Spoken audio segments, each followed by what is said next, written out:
श्री जगन्नाथ महाप्रभु, उनके चरणों के एक आश्रित भक्त, उनकी भी मां ऐसी थी। उस भक्त का नाम था सालबेग। बहुत सुंदर कथा है श्री सालबेग जी की। सालबेग जी की माता जी, उनका पूर्व चरित्र तो इतना विस्तृत नहीं सुनेंगे, पर बस इतना मात्र समझ लीजिए कि एक म्लेच्छ व्यक्ति ने अपहरण करके उनको ले गया और हठपूर्वक उनके साथ ब्याह कर लिया, और ब्याह के पश्चात उनको गर्भ धारण हुआ। बहुत ध्यान से सुनना। तो जब गर्भ धारण हुआ तो समुद्र में अपने प्राण त्यागने के लिए जाने लगी। तभी मन में एक भाव उत्पन्न हुआ, मन में एक विचार उत्पन्न हुआ कि इसने क्या बिगाड़ा किसी का, इसका क्या दोष, मैंने अपने जन्मों के, पूर्व जन्मों के पाप के कारण ये सब मैंने सहा, पर इस जीव की क्या गलती है, इसको मैं क्यों मार रही हूं। बस वह भाव चित्त में आया और अपने प्राणों का त्याग करने जा रही थी, रोक लिया स्वयं को। कुछ समय के पश्चात उस बालक ने जन्म लिया। उसके पिता का नाम था कालबेग और उस बालक का नाम रखा गया सालबेग। सालबेग बचपन से ही अपनी मां के पास, मां के प्रति ज्यादा आकर्षण था, मां के साथ रहते थे और मां उनको श्री जगन्नाथ जी की सुंदर सुंदर कथा सुनाती थी। दर्शन करने कभी नहीं गया, कोसों दूर गांव में रहता है सालबेग, लेकिन रात्रि में सोते समय भी मां पूछती कि सोता नहीं सालबेग, तो उनको जगन्नाथ जी की कथा सुनाती। अभी कल परसों एक माता जी कोई आई थी बंबई से, वो बोली कि महाराज जी एक बात बताओ, छोटे बच्चों में अगर हम चाहें कि भक्ति प्रारंभ हो तो उसके लिए सबसे पहला क्या करना चाहिए, हमको कहां से प्रारंभ करना चाहिए बच्चों के अंदर भक्ति बढ़े उसके लिए। सबसे पहले उनको मातृ पितृ चरण भक्त बनाओ। जो बालक मातृ पितृ चरण भक्त नहीं बना है वो कभी ठाकुर जी का भक्त बन ही नहीं सकता, ये बात निश्चित है।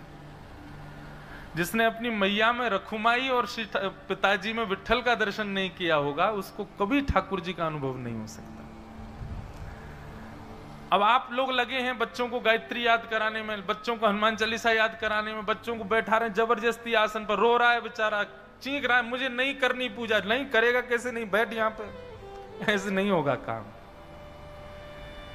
क्या करो, पूरे दिन बच्चे पढ़ते हैं, खेलते हैं, कूदते, जो भी करते हैं, शाम को जब फ्री हो जाए तो उसको सुनो कमरे में आओ, कमरे में आ जा, बोल चल अब पैर दबा मेरे, थोड़ी सेवा कर, चरण दबाओ, अपने पैर दबाओ, बच्चों को सिखाओ।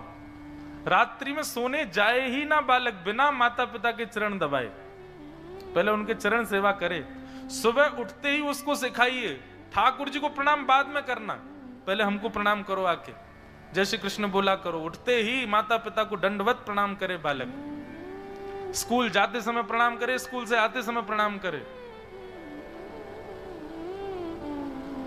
हमारे घर में तुम्हारे जी ऐसा नियम कि जितनी बार बाहर जाएं घर से उतनी बार जय श्री कृष्ण बोल के जाएं, और जितनी बार घर लौट के हम एक ही दिन में चाहे 10 बार जाएं, 10 बार जय श्री कृष्ण बोलना, प्रणाम करो।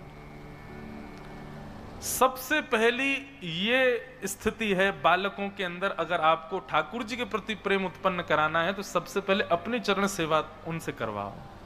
बालकों को सबसे पहले अपना दास बनाओ, और बालक दास तब बनेंगे जब बालक छोटे थे तब आपने उनकी खूब सेवा करी हो। आजकल तो माताएं एक सेवा करने वाली अलग से रखती हैं बालकों के लिए, वही सेवा करती है बच्चों की।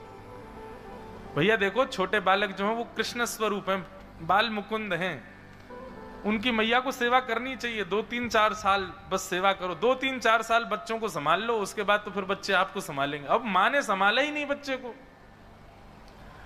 इसको संभालने में लग गए आजकल सब लोग, बस इसी की संभाल चलती है, ये संभला रहे, ये चार्ज है कि नहीं है, इसमें आ रहा है कि नहीं है। पहले दिन महाराज जी जब आपने नियम बताए, जो जो नियम है, अब नियम तो मेरे थे, लेकिन मैंने कहा अकेला क्यों, हम तो डूबेंगे सनम, तुमको भी ले डूबेंगे। तो हमारे संग जितने आए हमने सबको वो नियम बताया, मैंने तुम सब भी करो। आप लोगों का जप का, स्पर्श का और मौन का नहीं है, बाकी मैंने कहा वस्त्र मेरी तरह पहनो, त्रिकाल मेरे संग नहाना पड़ेगा, सब करवाए। सब नियमों से कोई दिक्कत नहीं हुई किसी को। महाराज जी यहाँ नेटवर्क नहीं आ रहे हैं, फोन नहीं चल रहा है, इंटरनेट कैसे चले, फोन ऊपर घुमा घुमा के ढूंढ रहे हैं। आजकल व्रत करना बहुत आसान है, आजकल निराहार रहना बहुत आसान है, आजकल बिना जल के रहना बहुत आसान है। मैं अपने लिए भी कह रहा हूं, सबके लिए कह रहा हूं, आप लोगों को डांट रहा हूं नहीं। आजकल सब इसके आजकल की माताएं इसी के आश्रित रहती हैं, बच्चे का पालन ही नहीं किया उन्होंने, कैसे अपेक्षा कर सकती हैं कि वो बालक श्रेष्ठ बने। तो सबसे पहले तो बालकों की स्वयं सेवा करो, 3-4 वर्ष के 5 वर्ष के हो जाएं, तब से फिर उनको अपनी सेवा सिखाओ। आप उसके लिए साक्षात परब्रह्म रूप हैं, ये उसके मन में होना चाहिए। आपकी सेवा करें, आपकी सेवा से ही प्रैक्टिस आ जाएगी उसके अंदर। देखो क्या होता है, ठाकुर जी की भक्ति आपके चाहने से नहीं आती, ठाकुर जी के चाहने से आती है। किसी भी ऑफिस में आप अपने चाहने से नौकरी नहीं लेते हैं, आपको रिज्यूम देना पड़ता है, तब वो देखता है कि इसका एक्सपीरियंस कितना है, और जब पता चला हाँ भाई एक्सपीरियंस अच्छा है तो चलो इसको नौकरी पर रखो। ऐसे ही ठाकुर जी देखते हैं कि भाई माता पिता की चरण सेवा का एक्सपीरियंस है तो मेरी चरण सेवा प्राप्त होगी। और जिसने मातृपितृ चरण सेवा नहीं करी, ठाकुर जी कहेंगे अरे बड़े कोमल चरण है, ऐसे थोड़ी दे दूंगा या के हाथ में। और आप तो महाराष्ट्र के लोग हैं, यहां तो श्री पुंडलीक के भाव, उसके पास कोई जप नहीं है, कोई तप नहीं है, कोई नियम नहीं है, कोई अनुष्ठान नहीं है। पुंडलीक के पास जप तप नियम अनुष्ठानों के भी पिताजी हैं उसके पास, क्या मातृ पितृ चरण, उन्हीं की सेवा में रहता है। और उसी सेवा का प्रभाव हमारे द्वारिकाधीश, हमारे नंद नंदन, हमारे ब्रजोर चंदन ईंट के ऊपर खड़े हैं, आज तक खड़े हैं। कोई जप से प्रकट नहीं हुए, कोई अनुष्ठान, कोई बहुत बड़े यज्ञ से पुंडलीक भगवान प्रकट नहीं हुए वहां पर, केवल और केवल माता पिता चरण सेवा से प्रकट हो गए। जिन लोगों का ये भाव है कि बच्चों को प्रारंभ कहां से कराया जाए कि वो भक्त बने, अपनी सेवा सिखाओ, मातृ पितृ चरण सेवा करे बालक। प्रेमी तो बहुत देखे बच्चे, प्रेम बहुत करते, माता पिता गले लगे रहेंगे, ऊपर चढ़े रहेंगे, ऐसे नहीं। सेवक दासत्व में रहें बालक, चरण सेवा करें, वही बालक बनते हैं। तो साल बेग एक म्लेच्छ, माता जी तो उनकी ब्राह्मणी थी पर पिताजी उनके म्लेच्छ थे। हठ पूर्वक उनका वर्ण करके और फिर बालक का जन्म हुआ। साल बेग बचपन से ही कोई भी बात होती है, जगन्नाथ जी जगन्नाथ जी जगन्नाथ जी के बारे में उनकी माता जी सुनाती रहती, जगन्नाथ जी के ऐसे बड़े बड़े नेत्र हैं, तेरे को पता है ऐसे बड़े नेत्र क्यों उनके? साल बेग कहता क्यों? बोले इतनी भीड़ होती है मंदिर में, सब लोग उनको देखें नहीं देखें, इसलिए ठाकुर जी के बड़े बड़े नेत्र हैं। बोले तुम मुझे मत देख पाओ, मैं तो तुम सबको देख रहा हूं। सालबेग कथा सुनता, पर जैसे जैसे थोड़ी आयु बढ़ने लगी, सालबेग अब कहता माँ आप केवल कथा सुनाती हो, मुझे जगन्नाथ जी से मिलाओगी कब? मैं जगन्नाथ जी के पास जाऊंगा कब? इस प्रश्न का कोई उत्तर नहीं था मां के पास। कैसे जाएं? पिता बड़ा निष्ठुर है, मारेगा, हत्या कर देगा दोनों की। लेकिन सालबेग को कुछ कहती नहीं। एक दिन सालबेग अपनी मां के साथ छत पर बैठे थे और तभी गांव के लोग भर भर के सामान बैलगाड़ियों में और जा रहे थे। सालबेग ने पूछा मां ये सब लोग कहां जा रहे हैं? मां ने कहा अरे सुंदर तिथि आ रही है, श्री जगन्नाथ जी बलभद्र जी सुभद्रा जी तीनों रथ में आरूढ़ होंगे और श्री मंदिर से चल करके वह रथ 2-3 दिन का समय लगा करके और फिर गुंडीचा पहुंचेगा। ठाकुर जी पूरे विश्व के जगन्नाथ है ना, सबको दर्शन देने के लिए बाहर आते हैं। ऐसे उछल उछल करके ठाकुर जी सीढ़ियों से नीचे आते हैं, पंडाओं के कंधे पर हाथ रख करके, और भगवान फिर रथ में विराजमान होते हैं। इतने लोग खींचते हैं, लाखों की तादाद में भीड़ जाती है, सब बातें मैया बताने लगी। बोले वहीं सब दर्शन करने जा रहे हैं।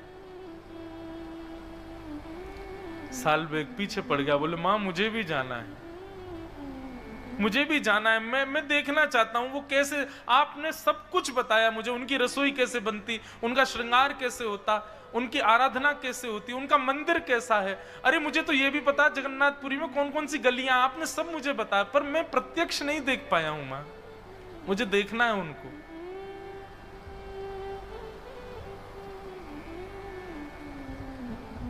मां ने समझाया, बोले सालबेग मेरे चाहने से तो तू जगन्नाथ जी को नहीं देख पाएगा, अब तो तेरे पास एक ही उपाय है। बोले क्या? तू जगन्नाथ जी को प्रार्थना कर कि वो तुझे अपना दर्शन दे। तब भक्त सालबेग उस दिशा की ओर देखता है जहां श्री मंदिर विद्यमान है और आर्त क्रंदन करते हुए एक उड़िया भाषा में एक पद गाता है, बहुत सुंदर भाव। अहे नील शैल प्रबल मत्तावरण, प्रबल मत्तावरण, मुआरत नलनी बनकु कर धनन। अहे नीलशैलम प्रबल मत्तावरण, प्रबल मत्तावरण, मुआरत नलनी बनकु कर धनन। अहे नीलशैलम। सालबेग कहता है, अरे नीलाचल पर्वत के मतवाले हाथी जगन्नाथ, नीलाचल पर्वत पर आप विराजते हो और मतवाला हाथी क्यों कह रहे हैं? बोले क्योंकि जब आप मंदिर से उतर करके नीचे रथ की ओर आते हो उस समय आपकी चाल गजगामनी होती है, आगे को जाते हो फिर पीछे होते हो। कभी देखा श्री जगन्नाथ जी जब रथ पर आरूढ़ होने के लिए आते हैं कैसी चाल होती है उनकी? इसलिए सालबेग कह रहा है, अरे ओ नीलाचल पर्वत के मतवाले हाथी जगन्नाथ, मोआरत नलनी बनकु कर दलन। मेरे हृदय रूपी सरोवर में मेरे आपके दर्शन रूपी आर्त रूपी कमल को आकर के अपनी सूंड से पकड़ करके उसका भेदन कर दीजिए ना नाथ। सबको दर्शन देते हो, आप जगन्नाथ कहलाए जाते हो, मुझ पर कृपा नहीं करोगे? अच्छा शायद इसलिए कृपा नहीं कर रहे क्योंकि मैं एक म्लेच्छ का बेटा हूं, मैं एक मुस्लिम का बेटा हूं। नाथ ये भेद दृष्टि आपके अंदर नहीं है। गजराज चिंता कला थाई घोर जलेन, गजराज चिंता कर थाई घोर जलेन, चक्र पेशी नक्र नाशी उद्धरील अपन। अगर आप ये सोच करके नहीं आ रहे कि मैं एक म्लेच्छ का बालक हूं नाथ, तो आप तो वो हैं जो इंसान नहीं था, गजेंद्र। वो उस गजेंद्र को जब ग्राह ने पकड़ लिया तो आप गए उसकी रक्षा करने के लिए, और जाकर के आपने अपने सुदर्शन चक्र से उस ग्राह का भेदन करके और गज की सूंड को पकड़ करके आपने भार कर लिया। नाथ मैं भी आपको पुकार रहा हूं, आइए ना मुझको यहां से ले जाए, मुझे आपको देखना है और कोई मेरी इच्छा नहीं है प्रभु।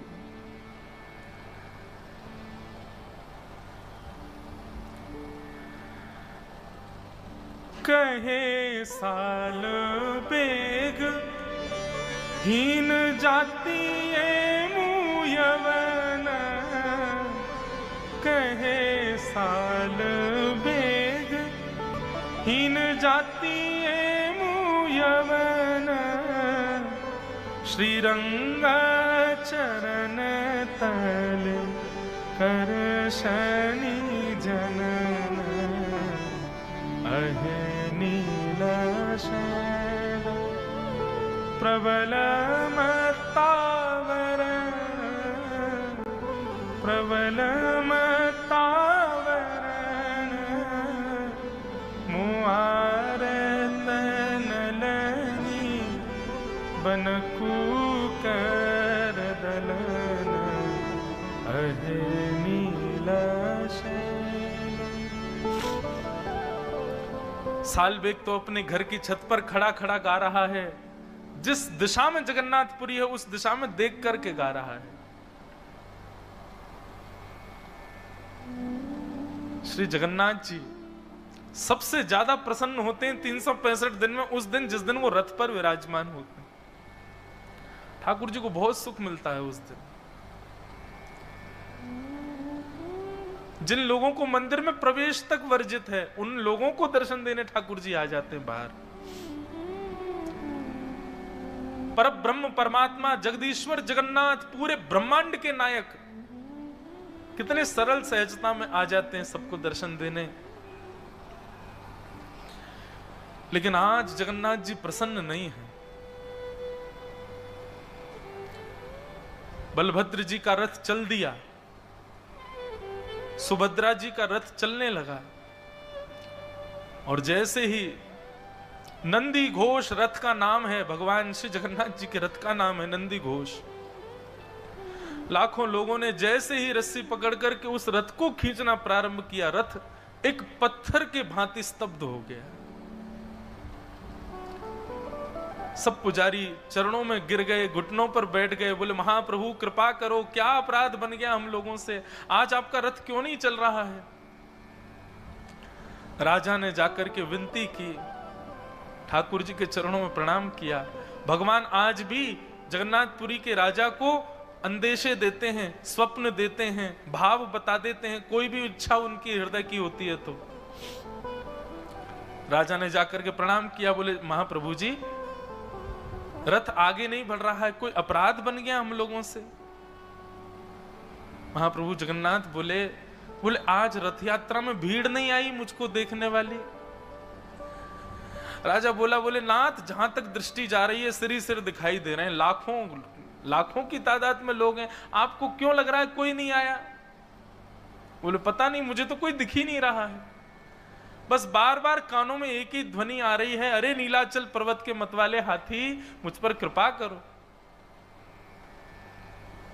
तब श्री जगन्नाथ जी कहते हैं मुझे आज कोई नहीं दिख रहा है, मुझको केवल एक मेरे वैष्णव की इच्छा है, जब तक वो नहीं आएगा मेरा रथ आगे नहीं बढ़ेगा।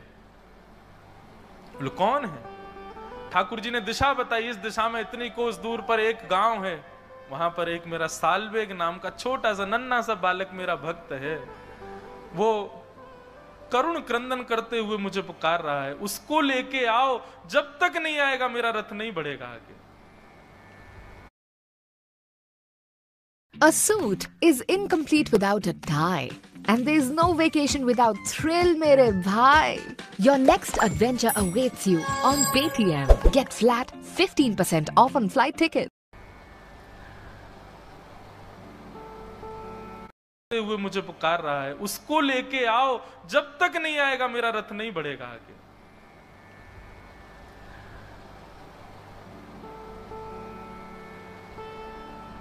लाखों की तादाद में वैष्णव बैठे हैं, सब श्री प्रतीक्षा कर रहे हैं, बोले क्या हो गया, श्री जगन्नाथ जी का रथ आगे क्यों नहीं बढ़ रहा है। राजा ने अपनी सेना को भेजा, साथ में कई पंडे पुजारी ब्राह्मण भी गए, सब लोगों को भेजा, बोले जाओ पहले सालबेग को लेकर के आओ। इतनी दूर 1-2 दिन तक रथ खड़ा रहा श्री जगन्नाथ जी का, हिले ही नहीं, ठाकुर जी भोजन भी नहीं पा रहे, बोले सालबेग आएगा उसके बाद ही जाऊंगा मैं तो। वहां गए जाकर के, और सालबेग को जब इतने सब लोग वहां पहुंच गए तो कोई दिक्कत नहीं हुई, उसको बाकायदा एक पालकी में बिठाया, और पालकी में बैठा करके नाचते गाते हुए लेकर के आ रहे हैं सालबेग को। महाप्रभु जी ने आमंत्रण भेजा, श्री जगन्नाथ जी बुला रहे हैं सालबेग को।